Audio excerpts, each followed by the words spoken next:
Question de Karim. Depuis le temps que je t'écoute, tu fais souvent référence à un humain d'antan. Exemple, avant il marchait, il dépouillait un arbre et s'en allait.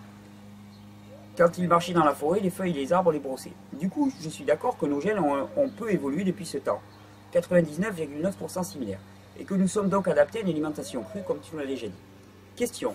En pièces jointes, alors que je n'ai pas malheureusement, Karim, un tableau qui reprend l'alimentation humaine depuis les australopithèques. Il m'a complètement perdu. Les régimes sont complètement différents. Alors oui, alors je vais te dire, les australopithèques, c'est peanuts sur l'échelle de l'histoire humaine. On est bien plus ancien que ça, premièrement.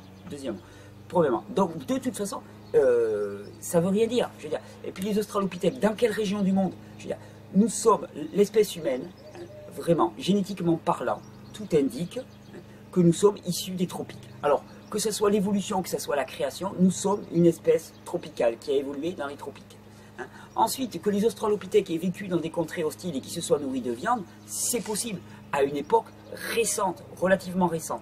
Première des choses. Deuxième des choses, il va falloir commencer à questionner l'histoire officielle. Parce que quand on commence à s'y intéresser un petit peu, on se rend compte que notre histoire, toute notre histoire, notre philosophie est construite de manière idéologique. C'est-à-dire que nous avons tout un corpus de sciences qui ne vise qu'à une seule chose, nous montrer que nous sommes l'accomplissement parfait de l'homme tel qu'il devait être. Hein, de valoriser l'homo 21e sièclus tel que homme accompli. C'est valable en philosophie, c'est valable en histoire, c'est valable en sociologie, c'est valable en religion, c'est valable dans tous ces domaines. Hein.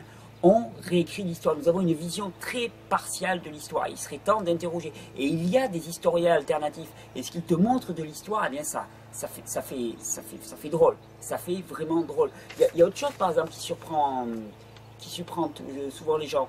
Est-ce que tu sais, hein, que le globe terrestre, tel qu'on te le représente, il est faux, hein, que les mappemondes, les projections telles qu'on te les représente sur du plat, elles sont fausses. La proportion des territoires n'est pas juste. L'Afrique est toute petite par rapport à un grand hémisphère nord. C'est absolument faux. Va voir une projection qu'on appelle projection de Meyers et tu vas te rendre compte qu'elle rend compte de la taille des territoires. Et tu te rends compte de exactement quelle est la proportion des territoires. Et tu vas te rendre compte que l'hémisphère nord, ben, c'est tout petit par rapport à un énorme hémisphère sud.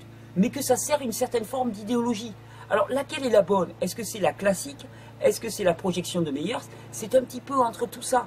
Il y a plusieurs regards. Et bien, par rapport à l'histoire aussi, notre histoire est complètement idéologisée.